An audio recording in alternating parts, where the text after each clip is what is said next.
Hello, আমি সৌমিতা। কেমন আছেন সবাই? আজকে আমার রান্নাঘরে একটা নতুন রেসিপি নিয়ে এসেছি। যেহেতু শীত চলে এসেছে, তো শীতের একটা সবজি, চলুন দেখে নিই।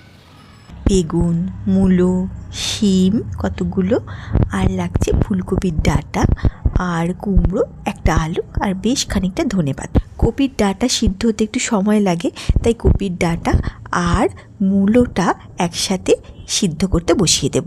তারপর কড়াইয়ের মধ্যে সর্ষের তেল দিয়ে শুকনো লঙ্কা, কালো জিরে ফোড়ন দিয়ে আলু দিয়ে নুন হলুদ দিয়ে খানিকক্ষণ ভেজে নেব। তারপর কুমড়োটা দিয়ে খানিকক্ষণ ভেজে নেব। ভেজে নেওয়ার পর বাকি সবজিগুলো দিয়ে খানিকক্ষণ নাড়াচাড়া করে যখন দেখবো সিদ্ধ সিদ্ধ হয়ে এসেছে, তখন উপর থেকে কপির ডাঁটা আর মূলোটা দিয়ে অল্প একটু জল দিয়ে খানিকক্ষণ ঢাকা দিয়ে রাখবো। তারপর কাঁচা লঙ্কা দিয়ে সর্ষে বাটা, কোরানো নারকেল আর একটা কাঁচা লঙ্কা চিড়ে দিয়ে উপর থেকে খানিকটা সর্ষের তেল দিয়ে খানিকক্ষণ নাড়াচাড়া করে গরম ভাতের সাথে সার্ভ করুন কপির ডাঁটা।